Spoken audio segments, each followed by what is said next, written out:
Sobat Gajian, ketemu lagi sama Vilan. Hari ini kita akan bahas konten jahit lainnya. Hari ini kita mau bahas realita versus ekspektasi kamu waktu belajar jahit.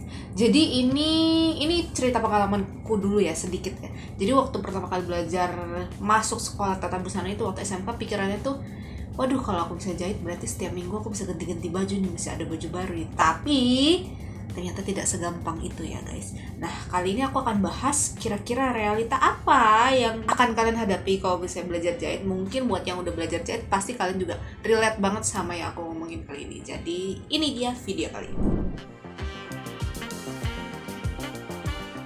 Yang pertama, ini masalah pilih memilih project ya.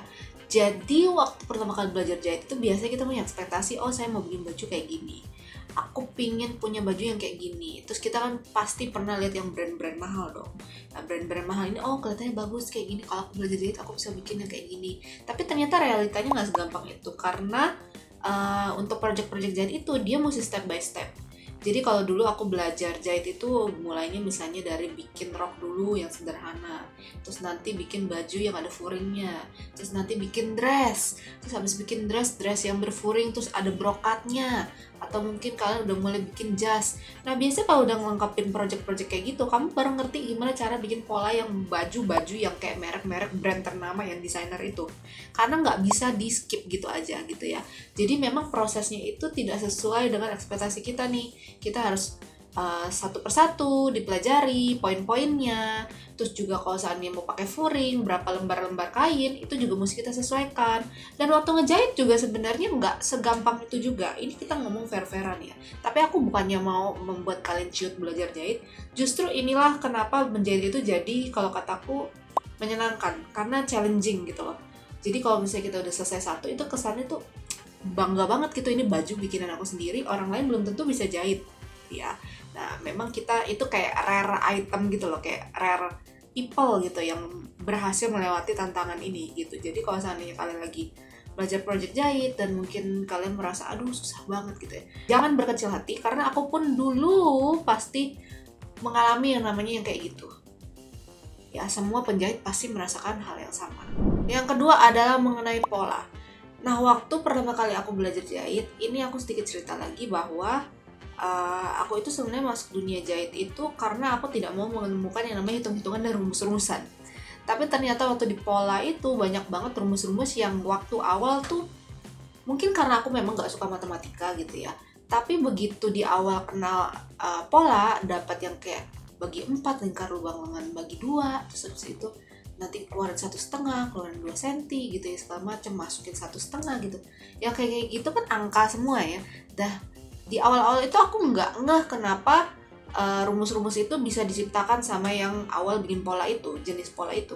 Tapi ternyata setelah aku pelajari, realitanya adalah semuanya itu punya maksudnya sendiri. Jadi ada, kalau misalnya lingkar badan itu dibagi 2, terus habis itu ditambahin 5, itu kalau di pola bunka di awal ya. Itu tuh ada filosofinya, ada tujuannya gitu, kenapa dibikin kayak gitu. Nah saat kamu belajar pola yang lain, itu ada hal yang kurang lebih sama gitu, cuman punya ciri khas sendiri setiap pola itu.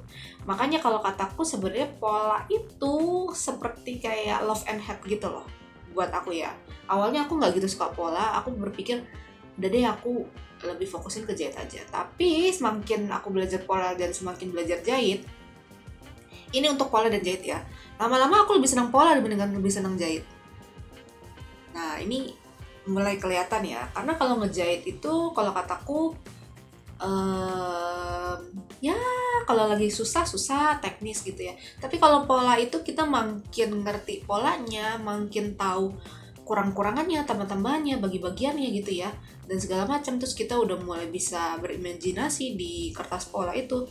Ternyata lebih enak di pola, bahkan untuk aku yang nggak suka matematika saat itu. Nah melalui pola ini juga nih, kalau seandainya untuk bagi-bagian kali-kalian ya, itu jadi logika aku lebih jalan karena dipaksain waktu itu kira-kira inin pola. Dan dulu waktu ujian, bahkan itu dulu waktu bagi-bagian kali-kalian itu aku sempet nggak boleh pakai kalkulator sama sekali. Jadi which is kalau seandainya misalnya 56 bagi 3 berapa, itu udah harus kita harus mencoba kira-kira sendiri gitu loh, mencoba hitung sendiri tanpa kalkulator. Jadi otomatis kalau yang kayak kalian bagi-bagian itu pasti tukang pola pada jago semua. Jangan jangan bandingkan akar-akaran sin kostan ya, itu beda ya, itu kan rumusnya berbeda gitu ya. Ini intinya adalah matematika yang kepake sehari-hari seperti bagi-bagian, hitung-hitung uang, itu jadinya lebih logisnya lebih jalan. Ini untuk yang belajar pola gitu ya. Terus selanjutnya bagian ketiga, aku catat kesulitan teknikal. Kenapa aku bilang kesulitan teknikal? Karena mesin jahit itu kadang-kadang kalau lagi ngambek ya ngambek aja sama kita. Kayaknya kita nggak ngapa-ngapain, kayaknya kemarin belum pakai kita nggak kenapa-napa, kok bisa tiba-tiba jarumnya gini, kok bisa tiba-tiba sepulnya gini, kok bisa tiba-tiba ini kok kendor, ngumpul benangnya dan segala macam. Itu kadang-kadang memang mesin jahit itu bisa ngambek sama kita gitu ya. Memang lagi bau aja gitu loh hari itu tangannya. Tapi bukan berarti dengan tantangan kayak gitu kita jadi nggak mau ngejahit lagi.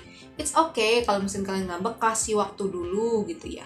Dan juga kalau seandainya kalian lagi ngejahit itu, saranku jangan dengan mood ya lagi jelek. Misalnya kamu abis berantem sama siapa, atau abis ya apalah gitu, ribut sama adik gitu misalnya, kalau aku kan gitu ya. Nah itu biasanya kalau lagi ngejahit, kalau moodnya lagi jelek, itu biasanya jahitannya juga biasanya bakal amburadul. Kalau kalian ngejahit nih juga misalnya buru-buru harus selesai gitu, ngejar target, ditungguin customer, biasanya juga bukannya jadi cepat. Biasanya kalau aku malah jadinya tetap aja ada yang salah, harus dideda lagi. Makanya kenapa kalau orang garment itu biasanya satu baju itu dia punya bagian-bagiannya sendiri. Misalnya orang itu khusus jahit kerah, dia kerah terus, jadi lama-lama dia lancar di situ aja, jadi di luar kepala, jadi kayak mesin gitu. Kalau misalnya dia jahit lengan terus gitu. Kalau seandainya kalian bikinnya itu satu penjahit satu baju gitu, pasti ada pace yang tiba-tiba melambat gitu loh. Nggak bakal selancar itu. Ini kalau dari pengalaman aku ya. Mungkin ada juga penjahit yang memang sudah expert banget, sudah puluhan tahun gitu belajar jahit, jadi nggak ada salah sama sekali. Ya itu karena pengalaman, karena dia tiap hari pegang mesin jahit misalnya selama 10 tahun, selama 15 tahun. Iya, nggak usah ditanya, pasti jahitannya bagus terus gitu ya. Nah ini kita ngomong kalau seandainya kalian masih pemula nih, terus kalian bilang, aku mau beli mesin jahit itu karena aku mau bikin usaha ini. Nah ini kalian harus hati-hati nih. Walaupun kamu udah jago banget juga gitu ya dalam setahun 2 tahun, kalau kataku sih nggak akan ada yang bisa nyaingin yang sudah jahit itu 10 tahun dan jahitnya itu mesti setiap hari ya. Tukang jahit banget. Kan ada yang belajar fashion itu dia belajar semuanya, misalnya pola, jahit, payet, ngedesain, semua jadi satu kan kalau belajar fashion itu. Nah kalau kalian banyak cabangnya kayak gitu, otomatis nanti kamu akan ketahuan nih kamu tuh lebih senangnya kemana. Kalau aku kan aku lebih senang ke polanya. Ada yang lebih senang ke jahitnya, ada yang lebih senang ke payetnya, ada yang lebih senang ke bikin desainnya, aksesorisnya gitu ya. Ada yang lebih senang tuh kerjaan-kerjaan tangannya gitu loh. Ada tuh yang senang. Makanya kenapa ada desainer terutama di Indonesia untuk jahit-jahit kebaya atau baju wedding dress, ada yang punya pola payetan sendiri, bordir sendiri, itu yang bagus. Ada desainer yang kayak gitu yang memang ngedesain bordiran juga. Karena dia memang wangi tangannya di situ. Nah ini kalian akan ketemu aliran kalian kemana, kalian bagusnya kemana, kalau kalian sering praktek, sering dapat customer. Bagian keempat, kalian harus siap-siap menghadapi yang namanya frustasi karena salah. Ini aku bandingkan sedikit mengenai masak dan jahit ya. Kalau masak itu kita masak nih ya, misalnya nasi udah jadi bubur itu nggak bakal bisa jadi nasi lagi. Iya dong, kalau misalnya udah gosong nggak gosong lagi gitu, bisa balik lagi. Beda hal dengan ngejahit. Ngejahit itu misalnya nih kita salah gunting bahan, satu bagian doang, yang lainnya kagak salah nih. Yang kamu udah jahit, cuman yang salah itu cuma satu bagian doang. Itu kalian udah kejahit, itu kalian bisa dedel, ganti bahan, atau mungkin kalian permak kalau kapunya banyak. Which is kesimpulannya adalah kalau masak itu, kalau misalnya sudah gosong ya gosong, kalau sudah udah nggak bisa kemakan, ya sudah kalian harus ganti pakai bahan baru. Kalau ngejahit itu filosofinya adalah gimana caranya yang sudah rusak ini kita bikin jadi benar. Ngerti ya maksudnya gimana ya? Jadi frustasinya adalah di situ. Begitu kita salah, kita harus mikir gimana caranya ini baju customer itu balik benar. Karena kalau seandainya kita ulang lagi dari awal, otomatis kalian buang bahan, buang waktu, buang uang. Jadi lebih baik kalian ganti cuma yang satu bagian itu doang, atau permak yang bagian itu doang. Nah itulah pintar-pintarnya frustasinya seorang penjahit waktu mermak baju yang salah itu gitu loh. Ngerti ya maksudku perbedaannya ya. Jadi dan juga kalau ngejahit itu, kalau sandi bajunya itu kelihatannya bagus ya bagus aja gitu ya. Terus kalau makanan itu misalnya platingnya cantik, bisa aja pas dimakan itu rasanya nggak enak. Tapi orang kan awal nggak tahu, kelihatannya cakep aja nih, misalnya beli kue, wah kelihatannya kue coklat nih pasti coklatnya banyak nih gitu. Pas dimakan, oh ternyata coklatnya nggak sebanyak itu, nggak seenak itu. bisa aja tertipu oleh penampilan.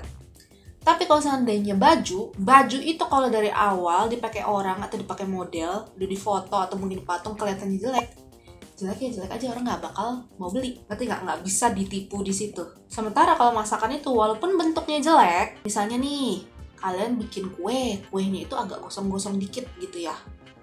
Tapi justru yang gosong-gosong itu kan kadang-kadang manis, crispy gitu ya. Waktu dimakan tetap enak, tetap bisa habis. Nah kalau ngejahit itu, kalau misalnya kalian udah bikin itunya jelek ya jelek aja, walaupun nyaman dipakai orang juga males. Misalnya kalian beli baju compang-camping, tapi tuh bahannya enak dipakai, emang ada yang mau beli? Nggak ada. Jadi tetap aja kalau ngejahit itu baju itu tetap harus hasilnya bagus dan enak dipakai. Ngerti ya? Jadi memang ngejahit itu riskan sekali. Kalian harus menyesuaikan dengan selera kalian, dengan selera customer, dan juga harus nyaman customer dan juga nyaman yang ngejahit. Makanya kenapa ngejahit itu harus pakai waktu, pakai pikiran, harus detail, jangan diburu-buru. Kalau misalnya butuh dipermak ya dipermak aja, dibandingkan nanti udah dipermak di tengah jalan udah biarin aja cuma dikit doang, tapi nanti pas di akhir-akhir baru ketahuan nih, wah waktu itu harusnya yang ini gini nih, sesuai yang aku omongin tadi. Nah ini nih yang bahaya, karena kalau udah keterusan balikinnya lagi itu ngededalnya panjang banget. Jadi lebih baik kalau seandainya kalian udah salah di satu poin dan kamu udah sadar, langsung dipermak di situ, jangan di skip stepnya. Nah itu dia beberapa poin dari aku, sebenarnya ada 4, cuman kesimpulannya adalah menjahit itu memang nggak segampang itu, tapi bukan berarti kamu jadi mundur, jadi aduh aku nggak mau belajar jahit, kata kakak susah. Sebenarnya bukan susah, cuman kalau ngejahit itu sebenarnya gampang kalau kalian mau ngikutin stepnya. Kalau untuk orang-orang yang memang pinginnya instan, itu sulit banget belajar jahit. Jadi untuk yang senang-senang instan itu bukan berarti kalian nggak usah belajar jahit ya. Justru kalian masuk ke dunia jahit, kalian jadinya lebih sabar. Karena aku dulu juga sebenarnya orang yang tipe-tipe kalau bisa di skip aja deh stepnya, cari gampang aja. Tapi hasilnya jadi kurang bagus. Lebih baik kalian bersabar-sabar duluan gitu loh. Jadi kan kalian melatih kesabaran, kalian lebih menghargai proses. Nah itulah kenapa jahit juga bisa jadi bagian dari terapi psikologis, karena itu juga mempengaruhi karakter kalian. Semakin kalian sering jahit, semakin kalian sering sabar gitu ya, menghadapi customer, menghadapi mesin dan segala macam. Dan kalian juga dapat hasil yang bagus gitu, punya karya-karya yang keren gitu ya. Itu bener-bener sensasinya beda deh. Coba deh belajar jahit, aku serius. Walaupun aku segitu pusingnya dulu belajar pola, belajar jahit, tapi nggak pernah tuh ada dalam pikiranku, coba aku nggak ambil jurusan jahit gitu ya. Kayaknya aku salah jurusan ya, enggak juga sih. Dan jahit itu nggak harus kalian jadikan profesi. Seperti kalian jadikan hobi untuk melatih karakter kalian, melatih sabar kalian, itu juga udah oke banget. Sepanjang aku belajar jahit ya, banyak hal yang bisa aku dapatkan dari si proses-proses jahit itu. Dari step by stepnya, dari aku nggak ngerti kenapa aku harus ngalamin pusing-pusingnya, teknis-teknisnya, terus mesinnya ngambek, terus ketemu customer kok begini, terus ngefitting kok begini, terus mayat mesti seharian, bergadang berhari-hari gitu ya. Tetap aja itu sesuatu hal yang justru membuat jahit itu jadi wangi buat aku, indah gitu ya. Nah kalau yang belum pernah belajar jahit, kalian pasti bingung kenapa penjahit senang jahit. Maka cobain dulu. Biasanya yang memang hatinya memang dijahit, mau seberapa susah juga tetap akan terus pegang mesin jahit. Itu kalau dari aku. Terima kasih banyak sudah menonton video kali ini, udah dengerin curhatan aku dan poin-poin yang aku sampaikan. Semoga video kali ini bermanfaat buat kalian yang mau belajar jahit atau mungkin yang lagi frustasi sama ngejahit.